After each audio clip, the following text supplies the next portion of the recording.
¿Cómo están? Buenas tardes. ¿Cómo están todos? ¿Cómo estamos hoy? ¿Están recibiendo bien el audio?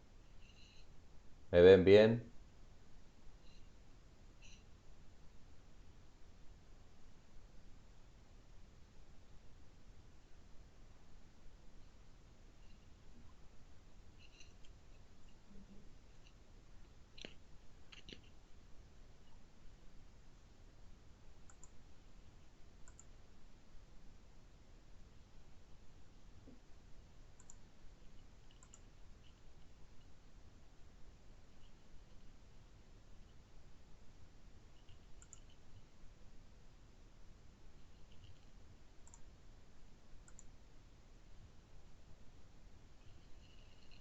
Bueno, muchas gracias. Eh, bueno, ayer y hoy estuve con temas bastante lentos, el tema de internet, así que esperemos que no haya problemas. Y hay bastante delay, yo veo que están escribiendo y hasta que recibo el mensaje eh, tarda bastante, pero bueno, ya estamos. Buenas tardes, ¿qué tal? ¿Cómo os va? Voy saludando a los que me van saludando, pero bueno, eh, ¿alguna duda, algo que quieran plantear previamente?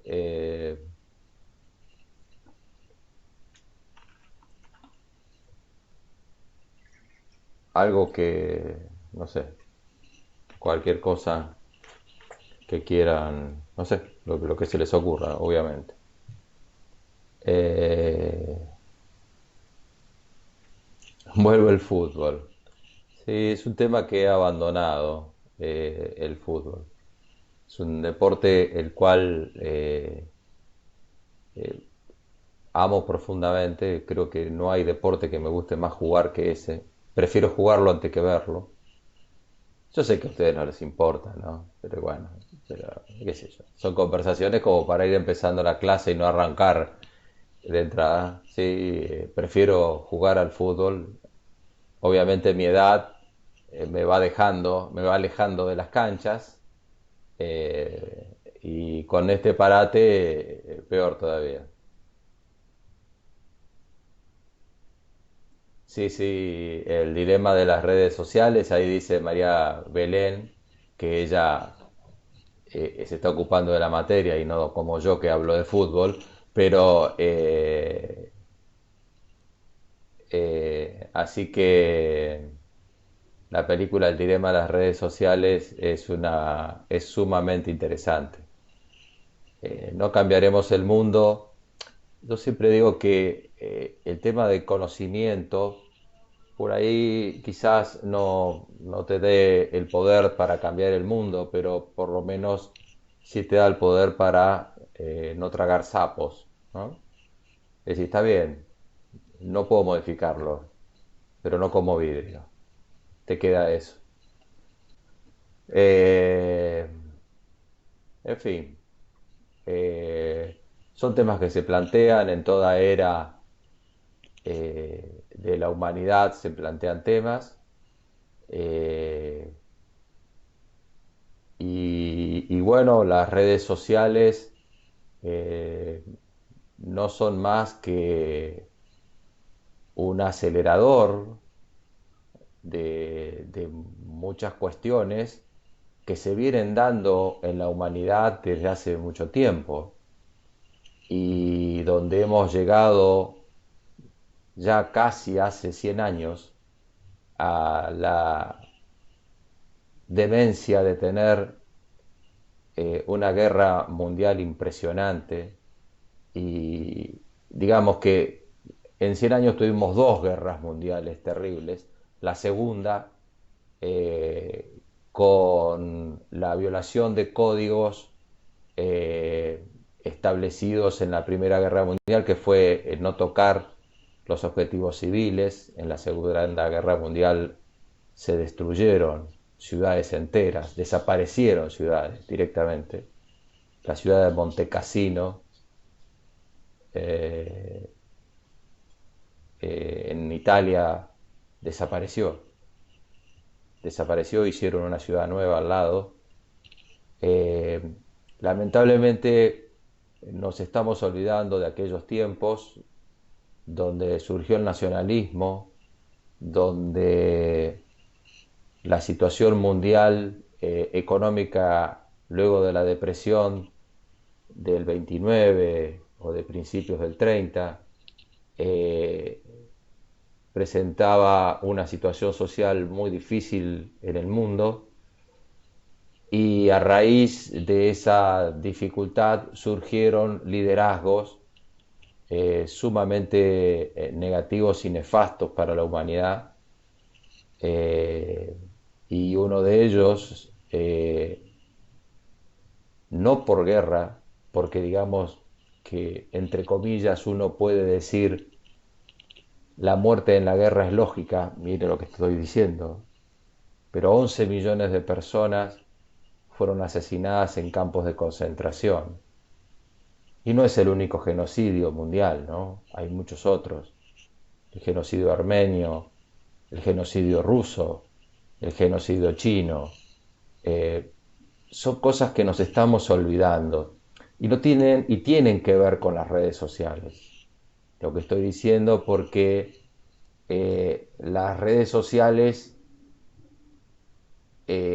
están sacando o expresan esa fragmentación de la sociedad en el mundo entero y el surgimiento de líderes similares en el mundo entero, el caso de Trump, el caso de Boris Johnson en Londres.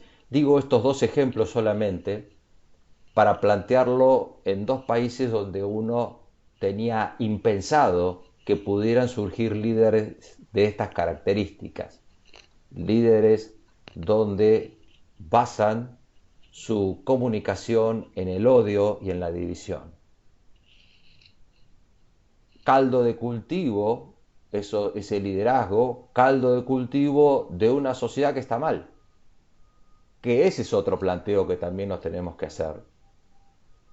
Es una sociedad que hace, muchos, la gran mayoría en el mundo desarrollado sobre todo, hace lo que le dicen que tienen que hacer, se forma, etcétera, etcétera, etcétera, y sin embargo no puede tener su vivienda propia o ni siquiera puede alquilar su vivienda con sus propios ingresos, sino que necesita o convivir con su pareja compartiendo los gastos o con amigos o personas conocidas para compartir los gastos de su vivienda. Esto pasa en el mundo desarrollado. Bueno, con lo cual hay que tener esa lectura, o creo yo. No, no, ni que hablar, Roberto, sobre la situación de nuestro continente, que eh, Sudamérica tiene una connotación especial, además, ¿no? Eh, Como todos los países, pero acá, bueno, tenemos esa connotación, lo cual hay que tener esa lectura, o digo yo la tengo, digamos, ustedes tienen que tener la lectura que les parece, pero digamos que en ese contexto se da eh, una, una situación donde la comunicación eh, pasa a ser instantánea y sobre todo lo que se da es un fenómeno eh, que se, que se denomina la Wikipediación de la queja. Es decir, como en Wikipedia encontrás de todo, en las quejas también se encuentra de todo. Es decir, existe un malestar general, pero si vos entras a analizar en profundidad por qué se queja cada uno, hay una diversidad tremenda. Lo que sí hay esa, cada una de esa, y esa diversidad, ese disconformismo hace que se genere una situación que yo creo que están marcando la, las sociedades en el mundo hoy, la sociedad en el mundo y las sociedades en particular de cada país o región, que es la fundamentalización, no la ideología. Existen personas que son fundamentalistas de lo que piensan. Eh, Independientemente, tienen todo el derecho a pensar lo que quieren, pero son fundamentalistas, no aceptan absolutamente nada y lo que se produce es una reacción violenta, porque aunque sea, estamos hablando de las redes sociales, aunque sea el texto, es violento frente al otro y la descalificación del otro. De ambos lados de la grieta se produce ese fundamentalismo, ¿no? No, no sé cuál es la solución. Eh, pero bueno, es una característica común. Eh, yo creo que obviamente esto tiene que ver, los estados son absolutamente indefensos para solucionar el problema de la distribución de riqueza en el mundo. El problema es mucho más profundo y sobre todo, además de ser más profundo, es de un monto en dólares, si quieren, o en miles y miles y miles y miles y miles de millones de dólares superiores a los que un Estado puede manejar. Ni que hablar por estas regiones, ¿no? Ni que hablar por estas regiones. Con lo cual, estamos en una situación complicada en el mundo.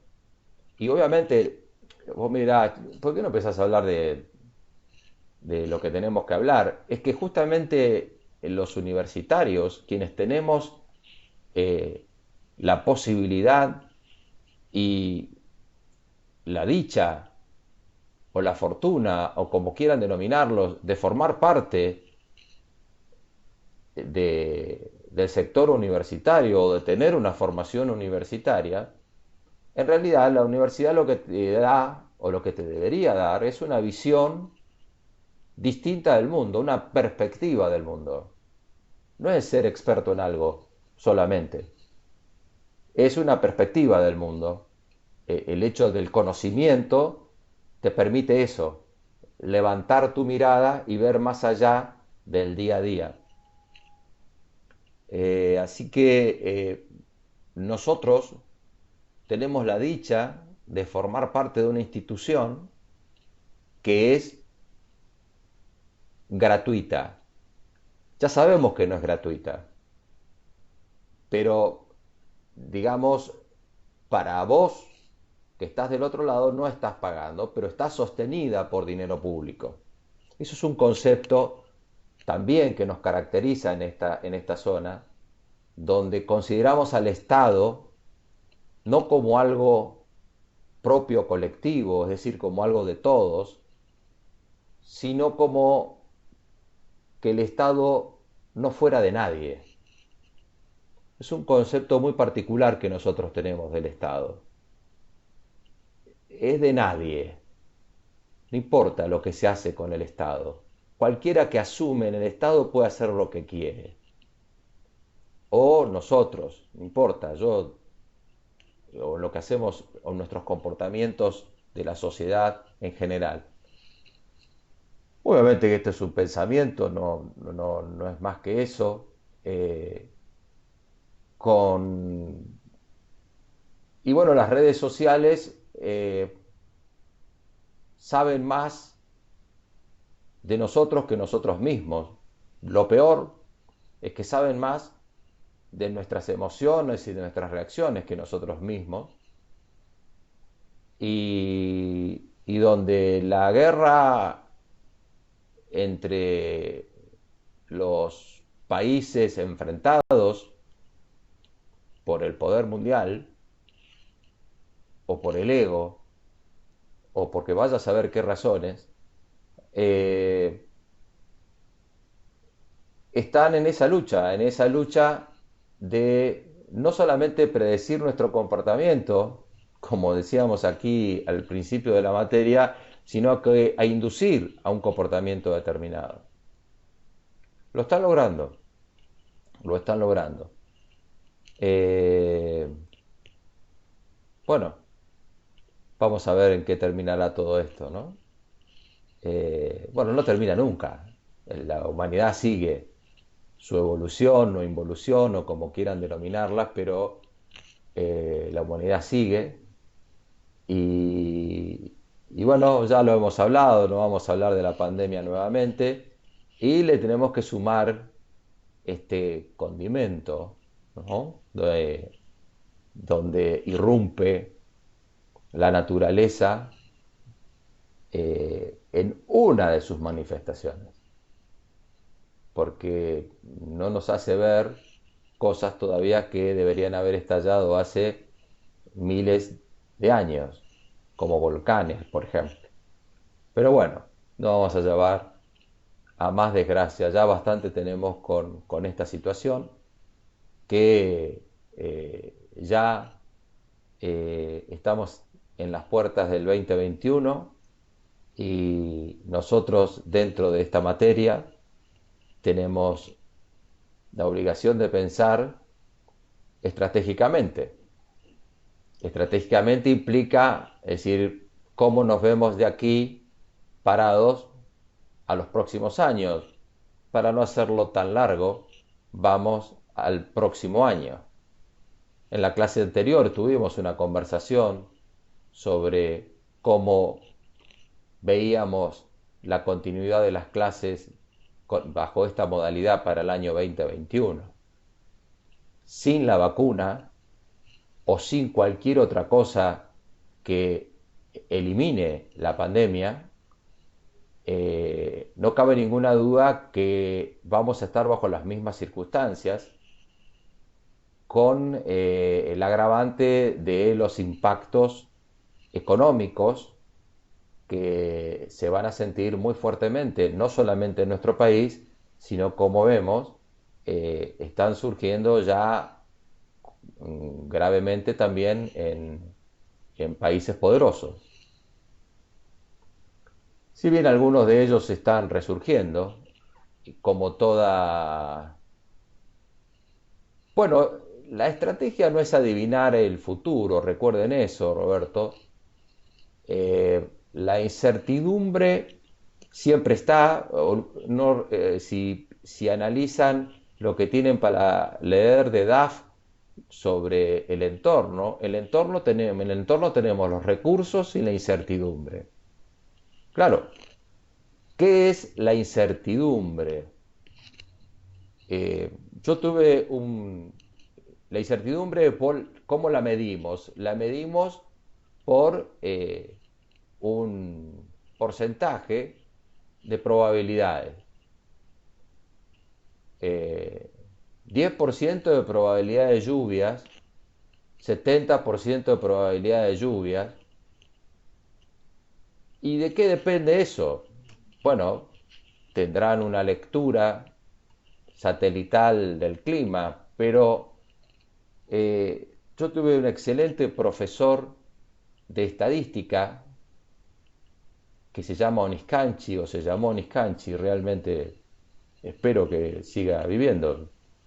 Obviamente cuando cursé estadística ya hace varias décadas, eh, no lo pude seguir a ese profesor, no lo pude seguir. Tomaba parciales de 12 horas de duración.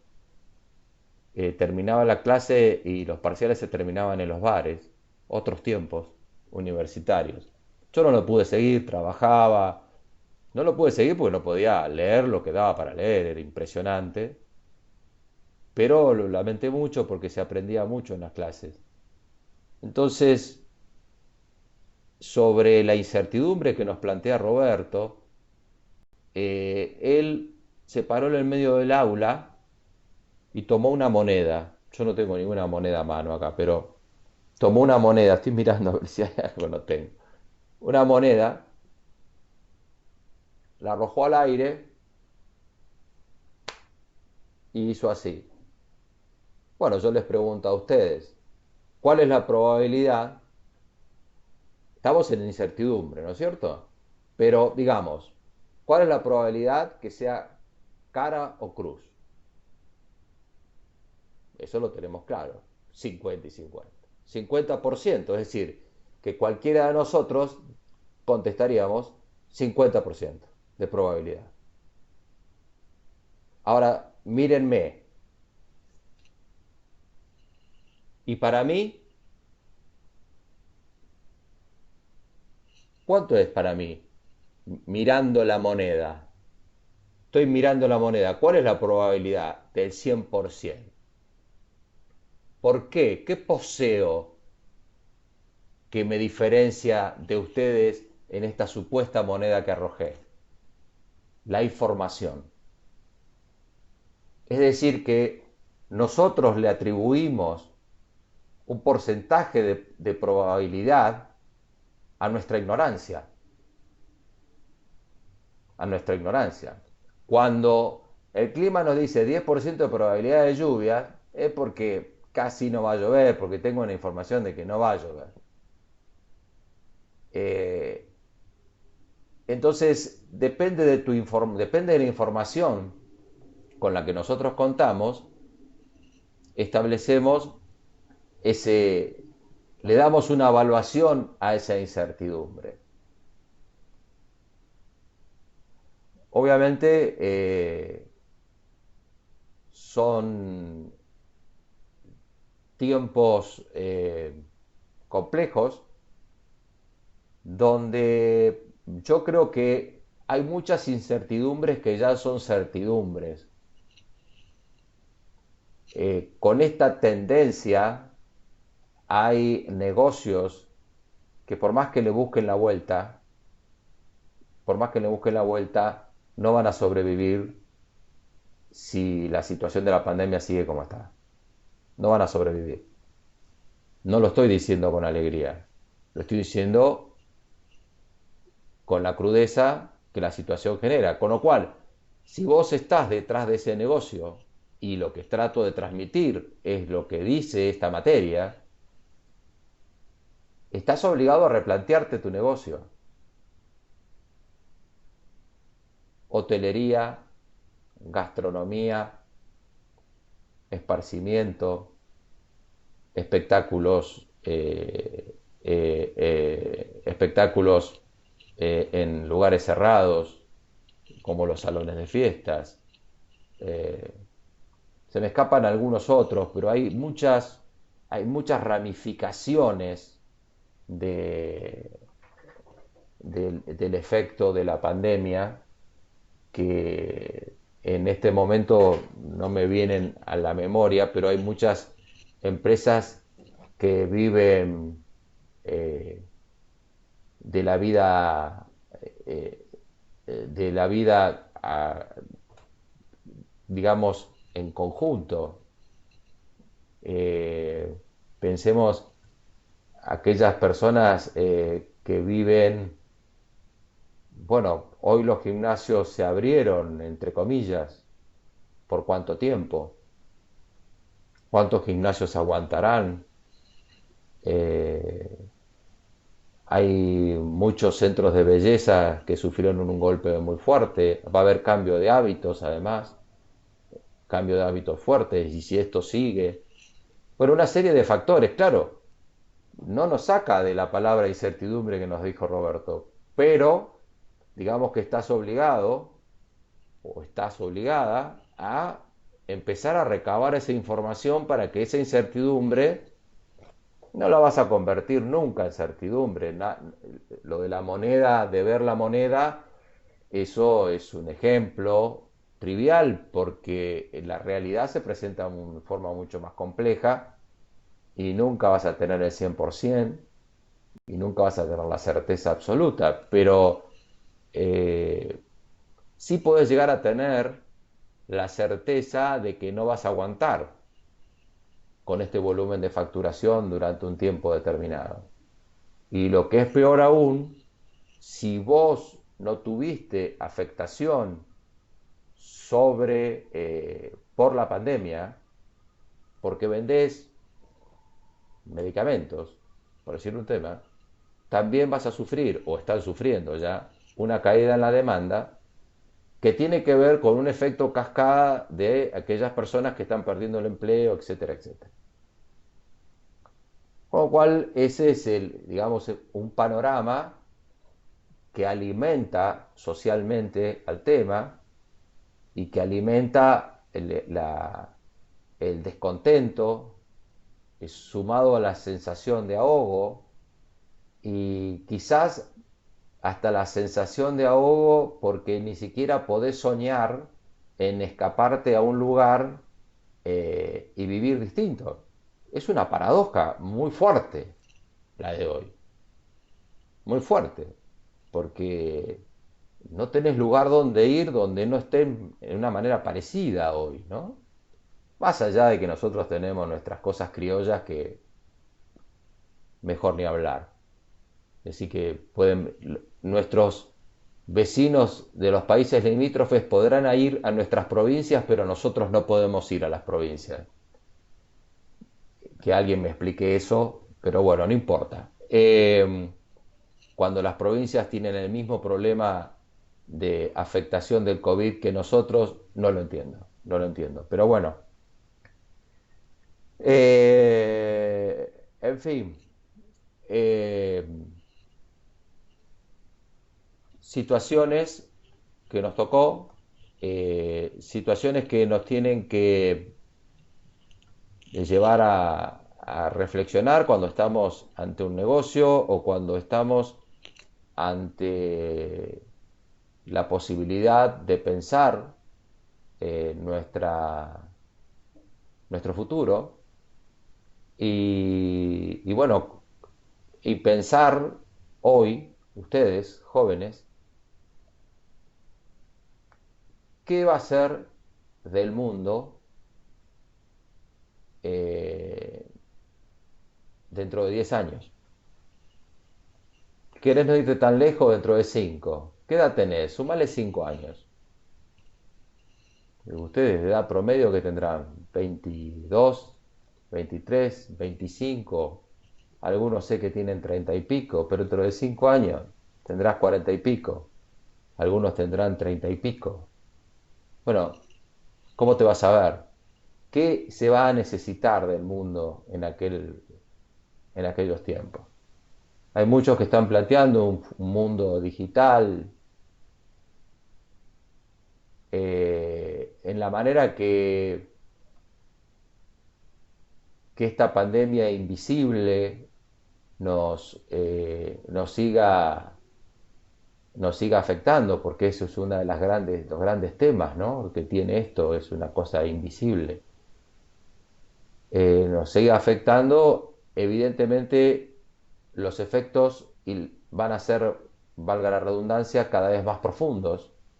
Lo que en un principio se planteaba como de 2 meses, un mes, etcétera, etcétera, eh, llevamos 7, ya sabemos que estamos en fin de año bajo estas circunstancias, ya sabemos que vamos a estar en el año, es decir, en marzo vamos a estar igual en esta situación, vamos a estar igual.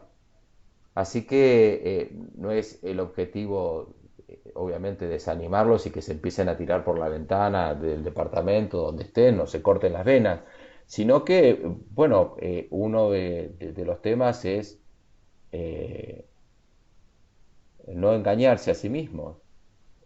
Y,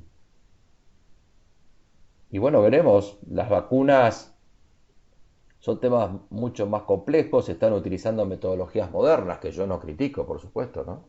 No tengo la menor condición, se están creando vacunas, permítame el término, artificiales, digamos, de manera artificial, para acelerar los procesos, pero imagínense que hay que estudiar los efectos secundarios, no es una cuestión simple gestionar hacer una vacuna. Digamos que recién ahora somos conscientes de las dificultades que tiene el hecho de sacar una vacuna y sobre todo a distribuirla. a nivel mundial. No olvidemos, ya lo dije esto en reiteradas ocasiones, que todavía no tenemos vacuna contra el SIDA. Sí, ya el SIDA no es un caso de vida o muerte como lo era hace 40 años, pero no hay vacuna todavía. Hay muchísimos medicamentos, muchos paliativos, y se fue diluyendo y ya no hablamos tanto del SIDA. Pero es una cuestión que sigue latente, eh, sobre todo para aquellas personas que practican sexo ocasional, lo cual no es un tema menor. Así que, en fin,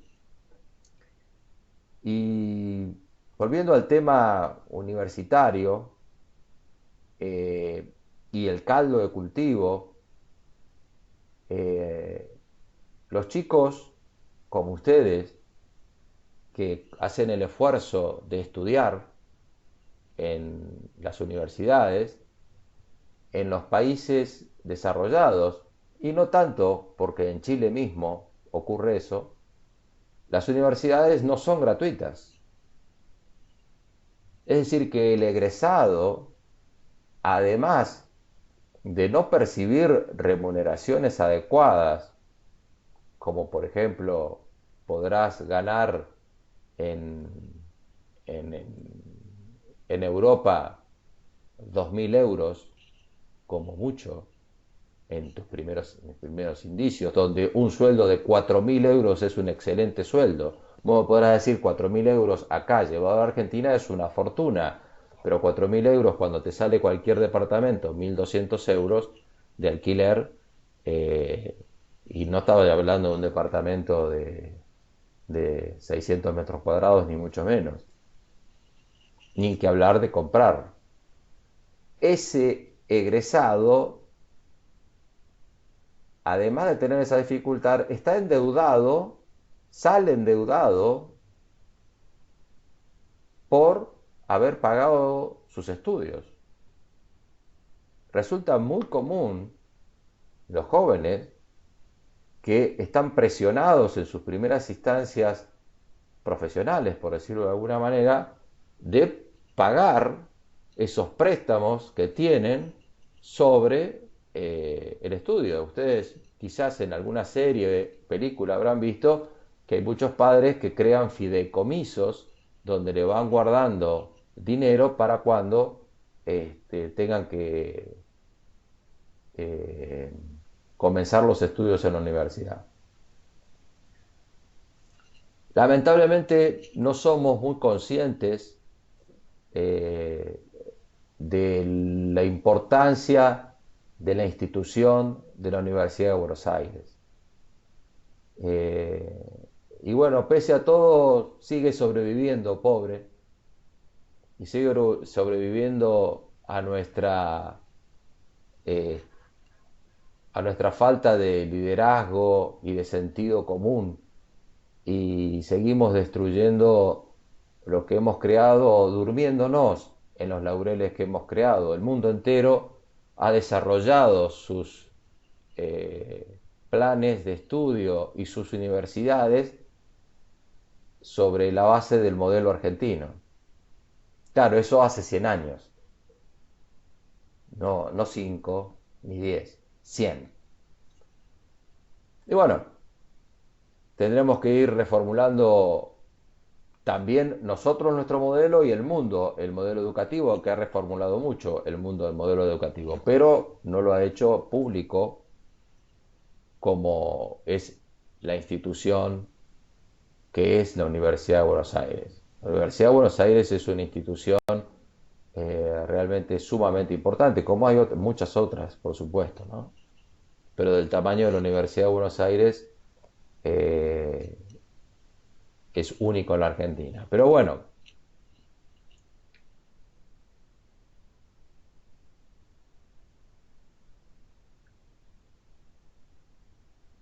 lo único que queda es para adelante. Es algo curioso, ¿no? Porque el pasado lo único que te hizo es ponerte donde estás en este lugar. no te va a hacer poner en el lugar futuro. Vas a tener que hacer algo para hacer lo que quieras hacer o como quieras verte. Así que eh, hay que hacerlo, hay que hacerlo. Hay que reponerse y hacerlo. Quizás a esta altura del año estés pensando un poco en descansar, en estar en algún lugar, quizás acá estoy diciendo más mi sueño que el de ustedes, obviamente, de estar en un lugar donde pueda estar sin el barbijo y sin pensar en limpiarme las manos y nada, en el medio de la nada, ¿no?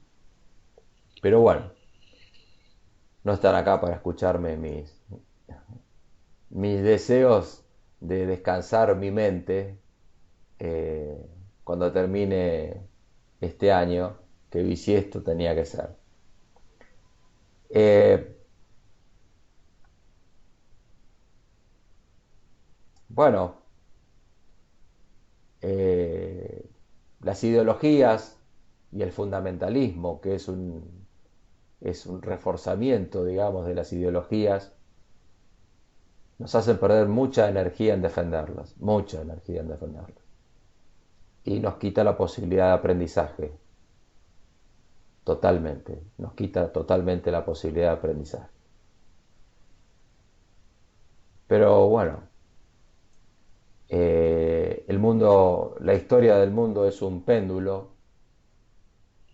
y, y va y viene y hoy estamos otra vez como en los 20 con ese nacionalismo absurdo y con los inmigrantes y etcétera. Así como nosotros, el mundo se está olvidando de las guerras, Europa se está olvidando cuando muchos de ellos, muchos de sus parientes, se fueron a otras regiones para escapar del hambre. Mis abuelos, mis cuatro abuelos, fueron unos de ellos. Así que todo se olvida.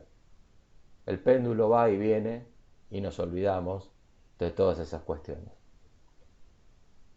Bien, eh, ¿alguna pregunta más? Si no, arrancamos.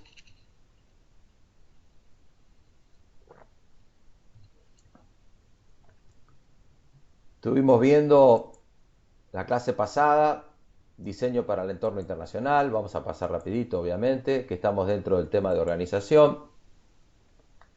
Decíamos que el tema global es un tema que hoy en día no podemos estar pensándolo desde el punto de...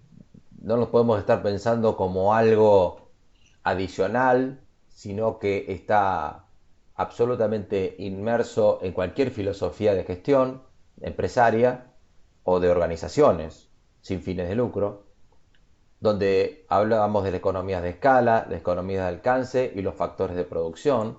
La economía de escala era reducir el costo por aumentar el volumen. Los, otra de las motivaciones para la expansión global, la economía de alcance, es decir, aumentando el número de variedad de productos o aumentando las regiones donde estamos actuando. Las motivaciones para la expansión global también nos llevaban a los factores de producción, donde hablábamos de los típicos trabajo, tierra y capital, y se suma tecnología y conocimiento, y donde hoy el conocimiento es uno de los factores claves del mundo, claves del mundo. Obviamente el conocimiento se canaliza a través de la tecnología. Por eso son dos factores que se adicionan hoy a lo que anteriormente llamábamos los tres factores de la producción. Hablábamos de etapas del desarrollo internacional, de un enfoque doméstico, un enfoque internacional, un enfoque multinacional y un enfoque global. Este enfoque doméstico, internacional, multinacional y global tiene implicancia, obviamente, en el diseño de las organizaciones. Y aquí entramos a donde quedamos en la clase pasada, que es, espérenme un segundo, porque me aparece uno de ustedes justo en el cuadro. Bueno, no sé. Bien. Eh, Vos vas a tener esta matriz en DAF, donde empieza a hablar de diseño estructural y donde tenés en el sector de la CI, en el sector vertical, eh, en el sector vertical tenemos las fuerzas para la integración global, es decir, digamos, qué es lo que te impulsa para estar integrado globalmente, y en el eje de las X y en el eje horizontal las fuerzas para la capacidad de respuesta nacional, es decir, local. Estos son conceptos, es decir, es difícil establecer cómo se mide la fuerza para la integración global. Nada, son conceptos. Es más, está vinculado más a la cultura de la organización que estás diseñando. Entonces, si vos ves en alguno de los cuadros, por ejemplo, en el último cuadro de arriba a la derecha, en el extremo superior derecho, dice estrategia tanto de globalización como multidoméstica. Entonces acá nos está planteando dos estrategias. La global, donde existe una suerte de estandarización de la coordinación de la organización, de los productos, de la filosofía de gestión, etcétera, que funciona en todas las regiones donde opera la compañía de la misma manera. Y después una forma multidoméstica donde en realidad lo que manifiesta, lo que manifiesta es estrategias que se adaptan a las regiones o a los países donde está operando esa empresa. Entonces, entre esas dos estrategias juega esta fuerza para la integración global y la fuerza para la capacidad nacional. Entonces, la primera que establece cuando vos tenés una baja fuerza global y una baja fuerza eh, y una baja fuerza de capacidad de respuesta nacional, por lo que tenés es lo que se llama una división internacional. Vamos a ver lo que es eso ahora. Que es una estrategia de exportación, es decir, que más que una integración, es una venta a un mercado externo. No es que vos tenés una presencia en ese país. Tenés un cliente en un país, que no es lo mismo. Siguiendo en el mismo, en la misma posición nacional baja, pero nos vamos hacia una fuerza global alta, es decir, el cuadro superior, ya entramos en una estrategia de globalización y entramos en una estructura de producto global, ¿no? Digamos, podemos hablar de la industria automotriz, en cierta manera. Hay algunos productos que son globales, otros no. Algunos productos son globales, pero tienen nombres distintos en distintos países. Pero, por ejemplo, si ustedes conocen el Fiat 500, que es lo que antes, no, los que tenemos, que tienen mi edad, o algunos conocerán el Fiat 600, que fue en la Argentina, el 500, se llamó en Italia.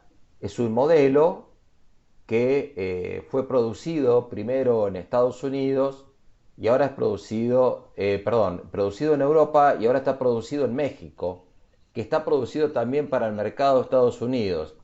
Y ustedes podrán notar la diferencia si ven un chicuachento en la calle, si fue producido en Europa o fue producido en Estados Unidos, en México, porque el que fue producido en México en su guardabarro tiene un ojo de gato. ¿Saben lo que es el ojo de gato? Es ese plastiquito que brilla ante la luz, un ojo de gato naranja, porque responde a las reglamentaciones de tránsito de los Estados Unidos. Y entonces en México le agregan ese ojo de gato. ¿Y por qué me estás diciendo esa estupidez? Me podrás decir vos, ¿qué me interesa a mí cómo se hace el chicuechento? Bueno, esa es una estructura por producto global. ¿Mm? Y donde puede estar fabricado en México y puede estar fabricado en Europa, dependiendo de la planta. Generalmente las empresas automotrices centralizan la fabricación de un producto, de un automóvil, en una planta. La planta se dedica a un solo modelo de automóvil, o a dos, dependiendo de las características. Por ejemplo, hay modelos de automóviles que tienen tres volúmenes que se llaman, que es el capó, el habitáculo y el baúl, eso se llama tres volúmenes, o de dos volúmenes donde tienen el capó y el habitáculo y el baúl integrado, eso se llama dos volúmenes. Hay vehículos que son idénticos, la única diferencia es que tienen baúl o no tienen baúl. Bueno, esos por ahí son fabricados en una misma planta. También en función de la economía de escala y una serie de cuestiones, ¿no? Después vamos a ver tecnología de fabricación. Entonces vos tenés una estructura por producto global. Ahora, bajando otra vez a la división internacional, nos vamos a cuando tenés una alta capacidad de respuesta nacional y una baja respuesta global, tenés una multidoméstica, donde podés llegar a tener una estructura geográfica. Es decir, decir, bueno, tengo mi filial en Brasil, mi filial en Paraguay. Hoy en día el mercado paraguayo es un mercado muy buscado. Muchos argentinos están haciendo negocios en Paraguay. Eh, Tengo mi filial en Chile, etcétera. Y después entras al último cuadro donde ambas fuerzas son altas y hay una estrategia de globalización donde se requiere una estrategia matricial global. Es decir, que es una mezcla de conceptos, es lo que se conoce con el nombre de estructura híbrida, de una estructura híbrida. Estructura híbrida que es en realidad lo que representa, valga la redundancia, la realidad. Es decir, nunca tenés una estructura que responde específicamente a lo que nosotros estamos viendo, que esto es importante que lo entiendas. Es decir, que lo que estamos viendo son cuestiones ideales que en la práctica se presentan aproximadamente como lo estamos diciendo, ¿no? Entonces, aquí lo que te agregué son los dos cuadros, el cuadro que habíamos visto de la tendencia dinámica doméstica, internacional, etcétera, etcétera, respecto al juego que tiene con esta matriz, que digamos tiene que ver con esta tendencia hacia la fuerza nacional y la fuerza global en función de esta etapa de desarrollo que nos había dado DAF. Etapa de desarrollo que más allá del tiempo está vinculada con la cultura de la organización. No digo que hoy nazcan las compañías ya globales de entrada, pero ya tienen una mentalidad en convertirse en compañías globales. Hoy en día hay que tener en cuenta que los nuevos emprendedores no tienen la mentalidad de los emprendedores de hace 100 años. Nosotros tenemos una estructura mental sobre las empresas de el fundador que vino de afuera y que creó una empresa, bla, bla, bla.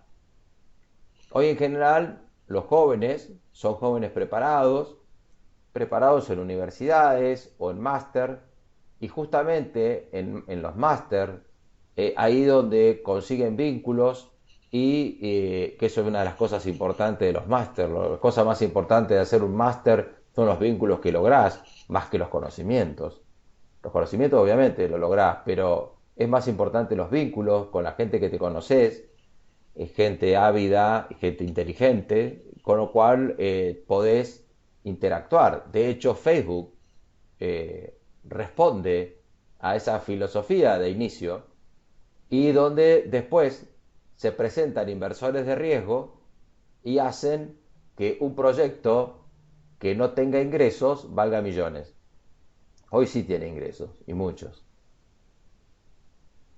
Bien, hablando de ingresos y hablando, ¿cuál es la fuente de ingresos de Facebook, de Google y de todas sus ramificaciones dentro de su tecnología? ¿Cuál es la fuente de ingreso?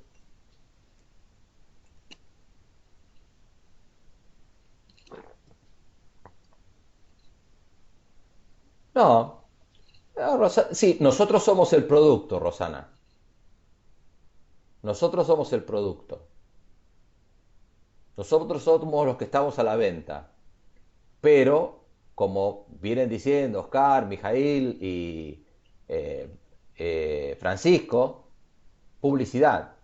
En realidad, son grandes agencias de publicidad. Son grandes agencias de publicidad. Lo que lograron hacer es hoy son más grandes que todos los medios masivos juntos, las redes sociales y Google.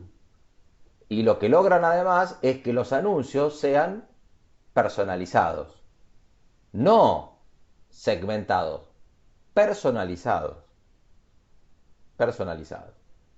Y además que te cobran en función de que el quien entra, quien no entra, o si es visualizado, o si hay un clic, o si hay ya ingresos, etcétera, etcétera.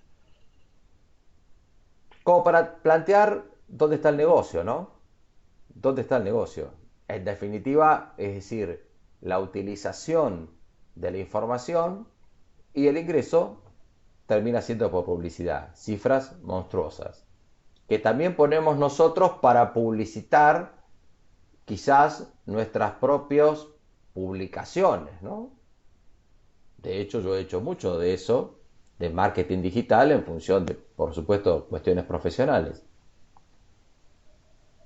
Bien, y aquí tenemos la división internacional, la que habíamos dicho en primera instancia, esa que tiene una alta presencia local y tiene internacionalmente una presencia más o menos, donde la mayoría de las estructuras o de las divisiones o de las áreas, como quieran denominarlas, están estructuradas o posicionadas en un determinado país, en una determinada región, y existe una división internacional que es quien maneja las cuestiones que están vinculadas a las relaciones, por decirlo de alguna manera, o las asociaciones que tiene la empresa con los mercados internacionales. Entonces, en Europa hay ventas, le vende a Europa, en Brasil hay una subsidiaria, en Medio Oriente ventas y ya hay también un staff jurídico internacional, obviamente que ya eh, comenzás con los temas que tienen que ver con cuestiones de jurídicas, no solamente internacionales, sino también tenés cuestiones que impositivas de cada región, no solamente culturales, sino jurídicos fiscales de cada una de las regiones, y que además también tenés que ver si tienen convenios con el país donde vos estás para que no exista una doble imposición, es decir, que vos necesitas estudiar también impositivamente y jurídicamente para pagar, no eludir, no evadir impuestos, sino eludir impuestos.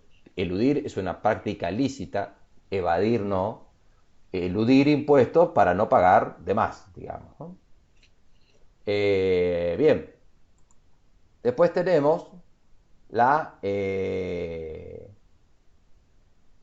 la división global ya por producto. Ya en este caso, eh, yo voy a mirar a DAF porque realmente ahí no, yo no leo bien ahí. Yo estoy mirando DAF, estoy mirando la misma que ustedes. Ustedes tienen abajo eh, la, un grupo global de componentes automotrices, de industrial, un grupo global de instrumentos del producto, un grupo global de manejo de materiales y grupo global de componentes de camiones. Este es el caso de Eaton Corporation. Eaton es una autopartista muy conocida, o fue una autopartista muy conocida. En su momento tuvo acá en Argentina, tuvo fábricas hace ya varios años atrás, varias décadas atrás. Eh, Donde mantiene una estructura, digamos, de control de administración central, una coordinación regionales y un grupo global que está prácticamente establecido por producto. ¿Mm?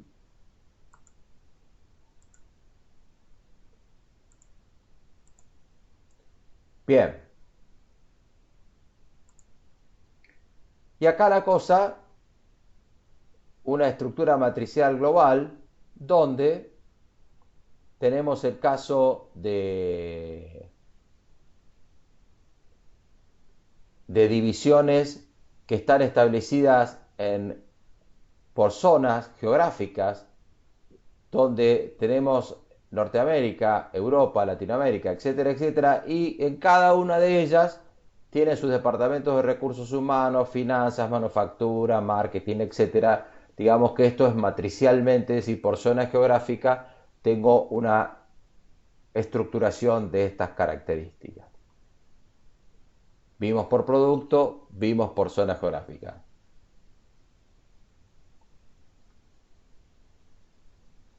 Ahora vamos a ver que en realidad, Oscar, aquí lo que hay presencia plena, pero esto es una cuestión que estamos estudiando historia, porque la presencia hoy ya no es necesario que el Departamento de Recursos Humanos tenga todos los pies puestos en cada uno de los países, ¿no? Me quedé mirándote ahí. En cada uno de los países. Eh, la geográfica acá te explica, bueno, dividen por región y en cada región están todos los departamentos, por decirlo de alguna manera. Antes funcionaba así, hoy ya no es tan así, pero vamos a seguir la novela un poquito más adelante para comprender. Por ahora nos quedamos que sí hay una presencia, digamos que en este caso vas a tener el sector de recursos humanos de Norteamérica, sector de recursos humanos de Europa, sector de recursos humanos de Latinoamérica, Lejano Oriente, etcétera, etcétera. Así como manufactura. Bien, esta digamos es una estructura matricial global y esta es la verdadera estructura matricial global que funciona en estos momentos. Entonces, esto es conceptual, no estás viendo todo el organigrama, pero fíjate que tenés una matriz de doble entrada donde por un lado tenés productos y por otro lado tenés regiones, y en la intersección de los productos y regiones pueden existir como no puede existir esa intersección, es decir, puede ser que los transformadores de potencia, el área de negocios transformadores de potencia, no esté en Alemania, por ejemplo, y sí esté en Noruega. Digamos que, y acá hay un tema especial, son divisiones locales de las empresas subsidiarias, pero quizás los transformadores de potencia se hagan exclusivamente en Noruega y desde allí se distribuye a las distintas divisiones que comercializan transformadores de potencia. Con lo cual, ¿te acordás, Oscar, cuando vos decías vuelvo para atrás? Y acá te dice manufactura, bueno, no necesariamente en cada lugar tenés manufactura. Entonces puede ser, por ejemplo, recuerdo el caso de Editorial Planeta, porque justamente un amigo mío trabajaba en Editorial Planeta, que era el director editorial de Editorial Planeta, y él estaba acá en Argentina, en Editorial Planeta, que está ahí en Avenida Independencia. Él estaba acá en Argentina y él tenía a su cargo la coordinación de Estados Unidos, Brasil, México y Chile, creo, una cosa así. Era acá en Argentina, él coordinaba todo eso. Es decir, que ya no es tan geográfico como acá, sino que vas teniendo algunos sectores que controlan otros, están en otra región y ya no es tanto que geográficamente existe toda una estructura similar en cada región. Con lo cual pasamos de esta manera al desafío de la organización global y vamos a entrar ahora a cuál es la organización moderna. Tenemos la complejidad y la diferenciación que necesita la compañía en cada una de las regiones, la necesidad de integrarse en la región y la transferencia de conocimiento e innovación, es decir, la coordinación dentro de la organización. Ese es el desafío que tiene la organización global. Y hoy se utilizan este esquema que, claro, pasa a ser que cuando vimos ecosistema, es un esquema donde se utiliza un esquema de interrelaciones y ya no tanto que un departamento esté específicamente en cada una de las regiones, sino que lo que se necesita es manejar este círculo que estuvimos viendo, dividido estos tres sectores de la complejidad, la integración y la transferencia de conocimiento, por resumirlo de alguna manera, se utiliza en redes y no tanto en estructuras que están físicamente en cada una de las regiones donde operan. Digamos que hoy la organización transnacional tiene características más virtuales, y estamos hablando de prepandemia, más virtuales que las características que venimos estudiando. Es decir, que las organizaciones no se preocupan tanto por hacer estructuras fijas, como decir, vamos a hacer un departamento de recursos humanos. No, no, por ahí tenés una empresa, como por ejemplo conozco una empresa de catering aéreo, que tiene presencia obviamente en todos los países y tiene cocina en todos los países. Cocina se lo llama al sector donde preparan los alimentos que nos dan en los aviones o que nos daban en los aviones.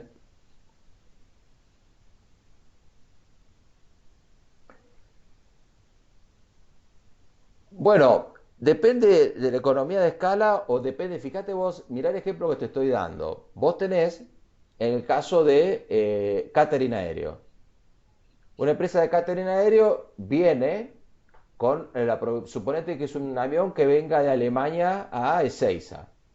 Llega a Alemania y a Ezeiza y viene, visto, con los carros esos famosos que pasan por el pasillo de los aviones. Bueno, esos son las unidades de entrega que utiliza el catering aéreo para operar con las compañías. Ese carro que vos ves en los aviones son de las compañías. Son de las compañías, no son de las compañías de catering aéreo, son de las compañías aéreas. Entonces, la compañía aérea, ¿qué hace? En cada aeropuerto, que ya hizo su vuelo después de 13 horas, entrega los carros con la comida no utilizada y con la comida con los sobrantes. Y las compañías de catering aéreo, además de reponer con otros carros de la compañía que los tenía ya de otros vuelos, que lo tenía de otros vuelos, y que además lo tiene que limpiar y tiene que una serie de exigencias, no solamente provee de comida, sino que además se está obligada a procesar la basura del avión. Es decir, que la basura de los aviones, no la de la limpieza, pero me refiero a la que vos viste el vasito que tirás, o el medio sándwich que dejás en el avión, etcétera, etcétera, o la bolsita, todo eso, eso lo procesa la compañía de catering aéreo. Entonces vos tenés que tener una estructura, ahí sí, tenés que tener una estructura. De hecho, acá hay una compañía, varias, hay dos compañías, no son muchas en el mundo, creo que son tres en el mundo, donde tiene obviamente lo que se llama una cocina acá, la llaman cocina, donde está el sector, que obviamente es un sector muy grande, que están en los aeropuertos, en una zona, en una zona comunicada con la plataforma, no muy cerca, pero está bastante cerca, porque los camiones están en zona portuaria, digamos, ¿no? Están en una zona además controlada, imagínate, con todo el tema de los después de las Torres Gemelas, con los atentados y toda esa historia, todo un control de todas las cosas de la gente que accede ahí y la utilización de las filtraciones de materiales explosivos y toda una serie de cuestiones que tiene que reunir requisitos una compañía de catering aéreo. Fíjate la complejidad de coordinación, ¿no? Donde ya entras en un simple negocio, ese sanguchito, esa porquería que vos decís, esta porquería que yo estoy comiendo, todo el lío que tiene para coordinar y para que esté arriba del avión. De un avión donde cada menú, cada compañía elige su menú, donde lo van cambiando, donde cada compañía además exige la manera de cómo debe informársele el menú, no al pasajero, a la compañía, con los costos abiertos, de esta tal manera, tal otra. Y esta compañía que te estoy diciendo tiene, por ejemplo, sus oficinas de venta y de contacto con el cliente están en Brasil. No está acá. No está acá. Acá hay una cocina, pero no tienen contacto con el cliente. ¿Quiénes son los clientes? Las compañías aéreas. En otro país. Obviamente en Brasil, al tener mayor volumen, tienen cocinas monstruosas. A eso me refiero, que es lo importante que les quede el concepto, por supuesto que esto es conceptual y hay una serie de líneas ahí que parecen muy complejas, pero si vos te la pones a estudiar un poco, tiene un poco de lógica, donde hay una red hoy y donde hay también esa red se da en los sistemas de coordinación y control, donde existen controles regionales, donde la mezcla entre la estructuración por producto y la estructuración por unidad de negocio y la estructuración por zona geográfica es permanente. Es decir, no es que es una estructura para un solo lado. Es una estructura que cada compañía la va utilizando en función de su conveniencia y además que va sufriendo modificaciones. Hay chef a nivel regional, hay chef a nivel local también. Entonces hay una serie de, de consideraciones para el diseño organizacional que deben ser tenidos en cuenta en el mundo actual. Obviamente, que todo esto te obliga a cuestiones físicas. ¿Qué llamo físicas? Porque no todo es todo muy lindo, todo muy, digamos, virtual, pero como yo te dije, los carros son de las compañías, con lo cual no te pertenecen, con lo cual tienen importación temporaria. O por ahí están en una zona franca que están generados, que están controlados dentro de tu propia planta. Vos lo tenés que limpiar y tener los carros de compañías que no son tuyos.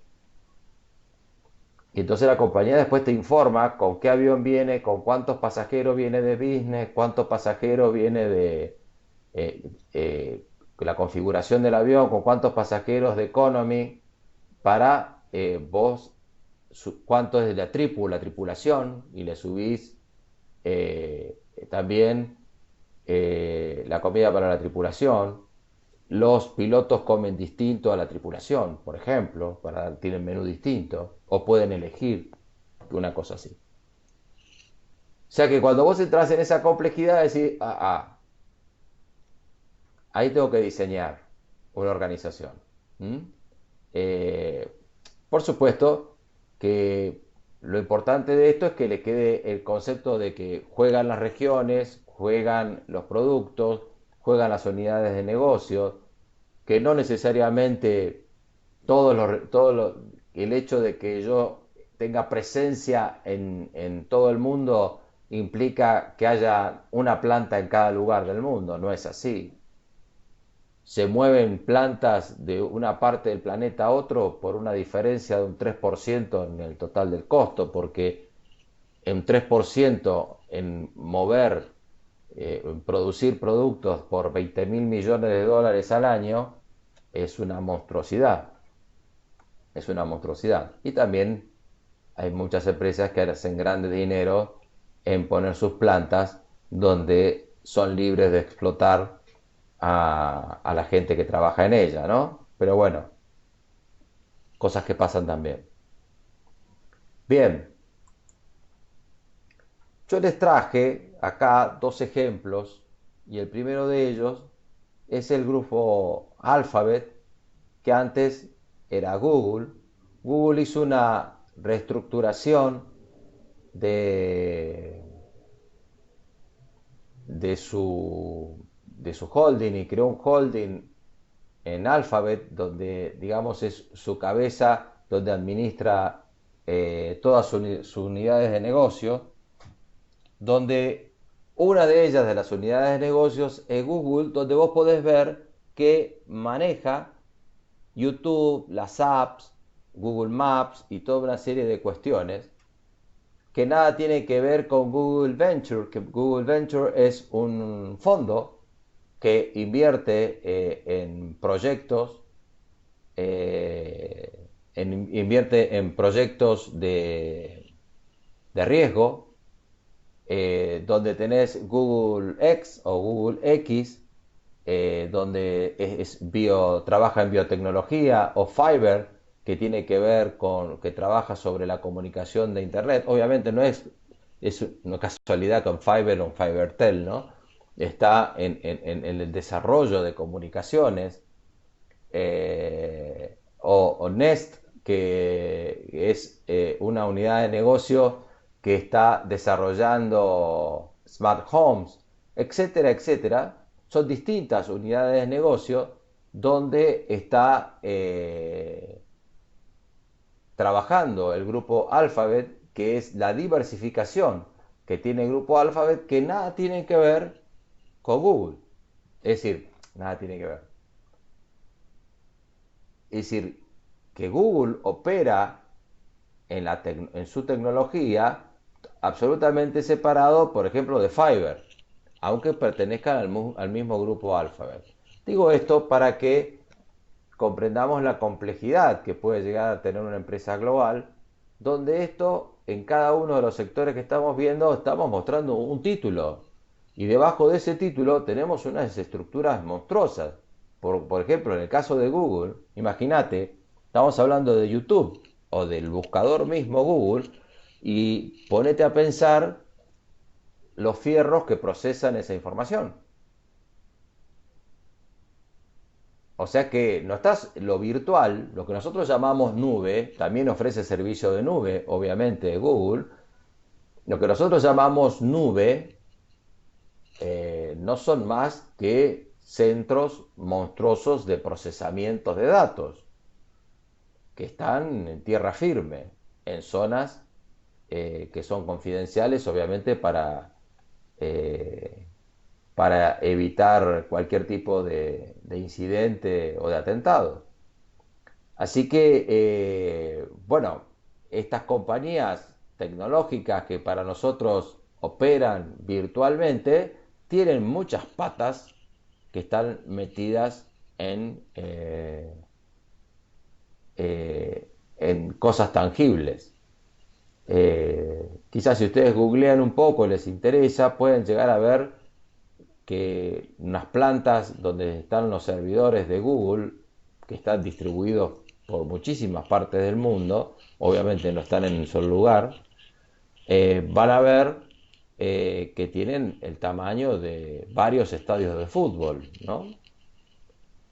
Con sistemas complejísimos de ventilación, de seguridad, etcétera, etcétera, de seguridad de la información, etcétera. Bueno, digamos que esto es un grupo, un ejemplo de lo que es Alphabet, de lo que es el grupo Alphabet, y después se nos ocurrió traerles un ejemplo de lo que es una fintech, porque una empresa tecnológica, una empresa de servicios, esta es una empresa donde tiene eh, una red de sucursales y una red de minoristas, donde la red de minoristas dependen información y tecnología que maneja directamente la plataforma. Estoy hablando del sector izquierdo del organigrama. También los servicios de transacciones. De los servicios de transacciones se desprenden los canales alternativos, que es un banco de autoservicio con sus cajeros automáticos, la banca móvil, banco por internet, y también del líder de minoristas depende las propuestas de clientes, marketing, el call center, internet o el site público, etcétera, etcétera. Digamos que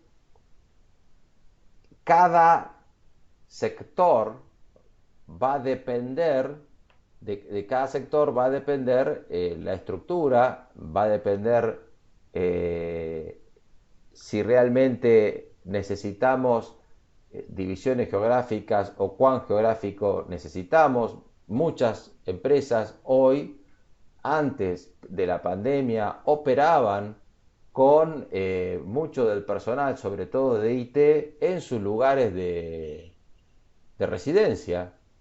Eran contratados en sus lugares de residencia, que no era necesario que se trasladaran eh, físicamente a ningún lado y que operaban para el desarrollo de tecnologías de la compañía. De hecho, muchas empresas lo hacen. Obviamente que posiblemente esta situación acelere mucho en otros campos este tipo de decisiones. Pero hay muchas personas que trabajan a distancia y que residen en sus países de origen, por decirlo alguna, o en otros países, a donde está operando esa compañía, que puede estar operando en cualquier parte del mundo y tener una red virtual donde estén trabajando la dotación o gran parte de la dotación de la empresa. Es decir, que a nivel internacional, a nivel de estructura, chicos, chicas, eh, tenemos que sacarnos esas cosas que ya tienen 100 años de antigüedad. Estamos muy acostumbrados al arraigamiento en pensar a las organizaciones arraigadas y tenemos que pensar en organizaciones más en redes hoy, donde si bien por ahí te fue mal en una pregunta de la estructura jerárquica en el primer parcial, donde las estructuras jerárquicas existen, existe una persona que manda, pero no es una estructura tan rígida al momento de operar. Es decir, que las compañías al momento de operar operan, como lo habíamos ya mencionado, de una manera mucho más orgánica y donde tu jefe, tu superior, te entra de manera horizontal. ¿Por qué? Porque hoy, si vos sos jefe, jefa, supervisor, supervisora, gerente, como quieras denominarlo, como el puesto supervisor que tengas, tenés que trabajar mucho horizontalmente. Es decir, tenés que trabajar en los procesos. ¿Por qué? Porque en definitiva, vos tenés que ocuparte de todo lo que se ejecuta dentro de tu área de responsabilidad. Y todo se ejecuta a través de los procesos. Todo se ejecuta a través de los procesos. Y te convertís en una coordinadora o coordinador de todo eso. Por eso hay muchos software hoy que se están utilizando, que son hasta gratuitos, para administrar proyectos y en realidad vos lo que tenés es cómo tenés distribuidas las tareas entre todos las personas que tenés a cargo con las deadlines, es decir, las fechas límites, y te van dentro de esa aplicación, te van diciendo exactamente que las pymes son más orgánicas, obviamente. Por eso el gran error, y ahí vos tocaste un tema clave, Mijael, el grave error es que vos escuchar, yo vengo escuchando hace años esta cansada de decir, lo que le falta a esta pyme es generar un organigrama, y necesita puestos claros. No, pará, no necesita eso una pyme, viejo. Enseñales a coordinar a una pyme, no a estructurarse y hacer una cosa mamotreta. Crearle la estructura que necesita, las coordinaciones que necesita. Obviamente, ¿cuál es el principal problema de la pyme? ¿Qué te van a decir en una pyme?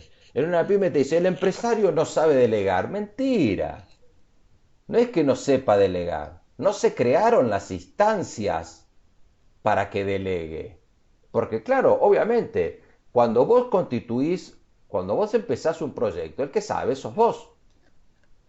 Después tenés que ir transmitiendo ese conocimiento para que se produzca en una organización y con lo cual tenés que crear instancias. Las primeras instancias que incorpora un empresario pyme que son complementarias. Por ejemplo, sabe de un software de lo que sea, de gestión de proyectos. Ya está. Lo tiene clarísima el tipo en tecnología, entonces, bueno, necesito a alguien que maneje y que cobre los software. Otro que maneje las implementaciones.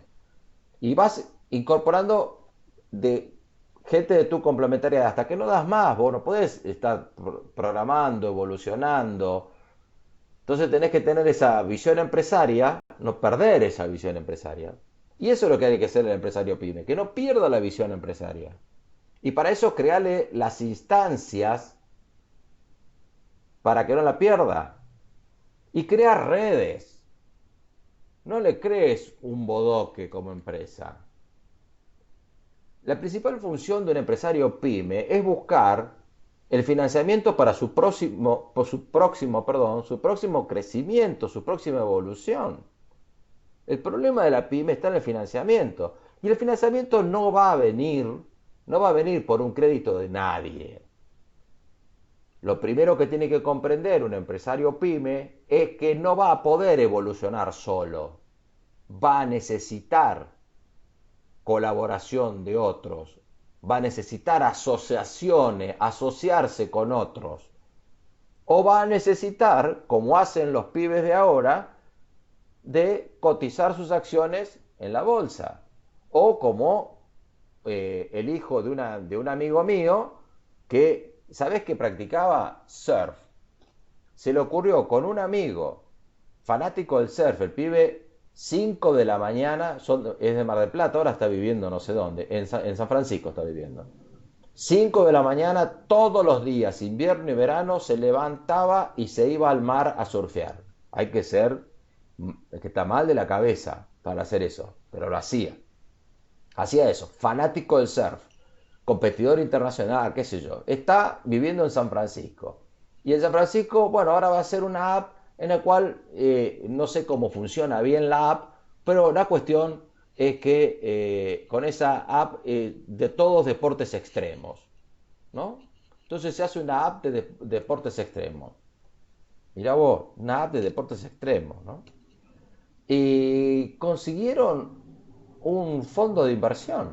Un fondo de inversión, un fondo de inversión de riesgo. Es decir, no es que es un préstamo. ¿Pero qué te pide a cambio un fondo de inversión? Una participación en la sociedad.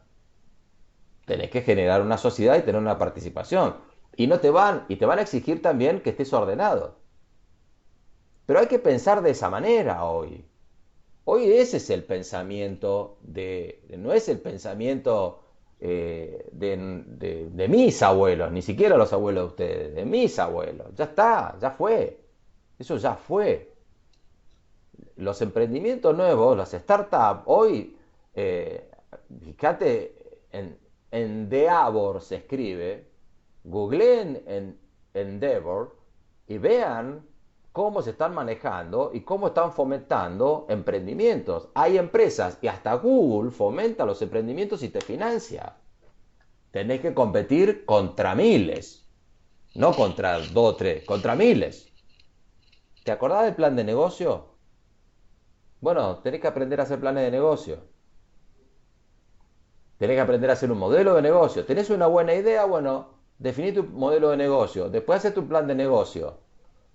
Y después pateá. Y pateá, y pateá, y pateá. Hay gente que ve hasta 50, tiene 50 reuniones para conseguir el primer inversor de riesgo. 50. Ese es el concepto nuevo. Entonces, a una pyme no la hagas que se convierta en un vetusto y decir, usted lo que necesita es un organigrama. Vas a ver que muchos te dicen eso. Que el problema de las pymes es que no hay una división clara de funciones. Mirá, yo te diría que no ese es el problema es la coordinación. No importa si una persona hace dos o tres funciones simultáneamente. ¿Para qué vas a incorporar más personal? Ahora, ojo, ojo cuando sí lo necesitas. Y cuando lo necesitas es en función de tu estrategia, entonces lo van a necesitar antes. Pero si no tenés estrategia, recuerden que la estrategia crea el futuro, no adivina el futuro, ¿eh? Crea el futuro. Entonces, si vos tenés clara la estrategia, ahí sí incorporás a la persona porque sabés qué es lo que estás necesitando. ¿Puede fallar? Sí, puede fallar. Puede fallar. Es una inversión de riesgo. La empresa es riesgo. Lo primero que tiene una empresa es riesgo. No hay certeza de nada. Los negocios atados están todos en manos de la mafia. No se hagan problema. ¿Querés entrar al negocio del cementerio? No vas a poder entrar al negocio del cementerio. Eso está todo copado. ¿Querés entrar al negocio de la basura? No vas a poder entrar al negocio de la basura. Podés entrar si te acoplás a personas que saben moverse en esos sectores. Ya los negocios atados están en manos de otro tipo de personas. Pero hay otros negocios que sí, hay betas. Y dentro de esta dinámica del mundo que se está generando hoy, también se están generando betas. Los grandes inventos, decía un tipo, que creo que fue Arquímedes, fueron producto, muchos de ellos, de la casualidad, pero solo se producen o se convierten en inventos cuando encuentran a una mente atenta. Si vos estás así y no estás pensando en nada, puede pasar cualquier cosa que no te mueve el amperímetro. En cambio, Ya te contesto, Mijail. En cambio, Goodyear inventó la vulcanización, es decir, que se pegan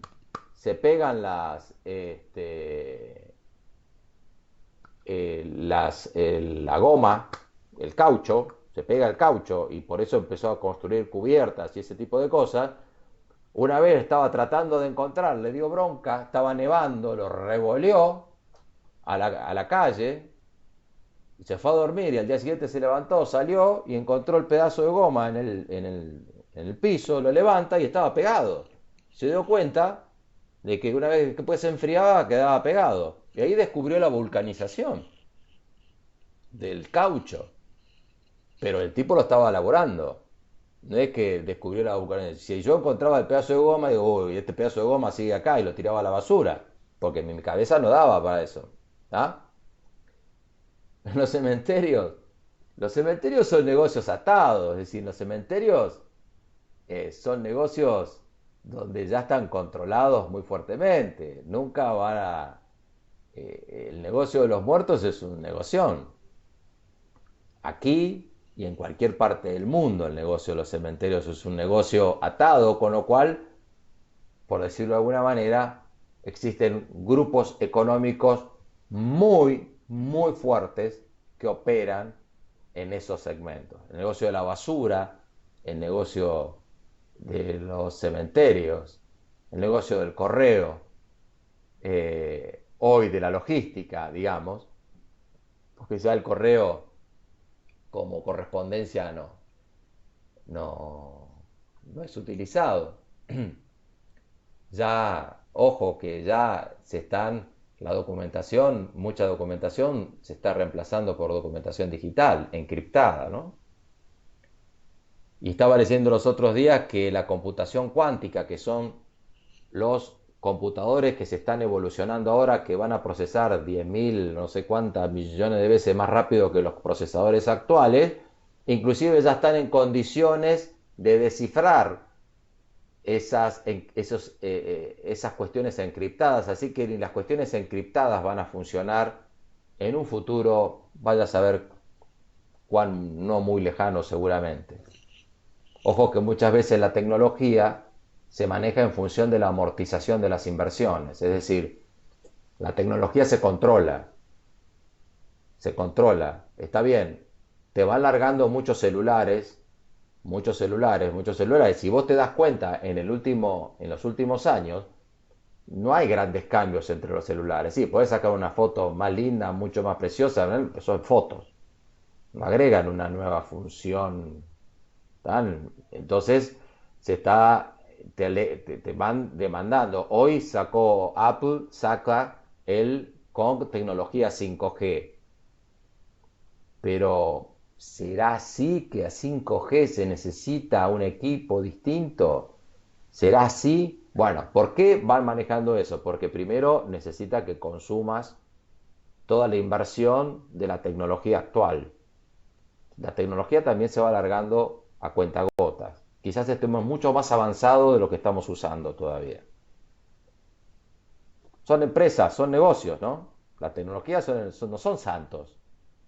No son santos. Es la nueva revolución de la era de la informática. Estamos viviendo una era como si estuviéramos en 1700 y pico, 1800, donde se inventó la máquina a vapor. Bueno, hoy estamos en esa era, donde están empezando a salir industrias que no conocemos. Y nosotros, administradores o, o gestiones o que controlamos, ya sea como contadores públicos, como licenciados en administración o lo que sea, estamos corriendo detrás del problema. Estamos corriendo detrás del problema. No estamos todavía encontrándole la vuelta mucho a este nuevo mundo. A este nuevo mundo. Entonces, hay que encontrarle, tenemos que empezar a pensar en disciplinas que no se ajusten a lo que se ajustó la década del 50. con estructuras donde era todo la administración científica, donde estaba, hoy ya no es tanto eso así. Vamos a ver ahora, justamente, esto es pie, no se suiciden porque no va a ser hoy, esto es pie para la próxima clase, que vamos a ver ya estructuras de producción de servicios, de manufacturas y servicios, y vamos a ver esto, qué es esto de la industria 4.0, o ya se habla del management 4.0, más que la industria 4.0, y vamos a ver qué es esta historia, ya volcándonos más en lo que es la administración de las empresas modernas, y vamos a ver algunos videitos al respecto como para entretenernos un poco más. Bueno, eh, hemos llegado al final de esta parte de DAF, así que para la próxima seguiremos con DAF. Hoy es 29, así que estamos con tiempo. Que pasen un buen fin de semana. Y bueno, nos veremos el lunes próximo a esta misma hora. Gracias por todo y que la pasen muy lindo. Gracias.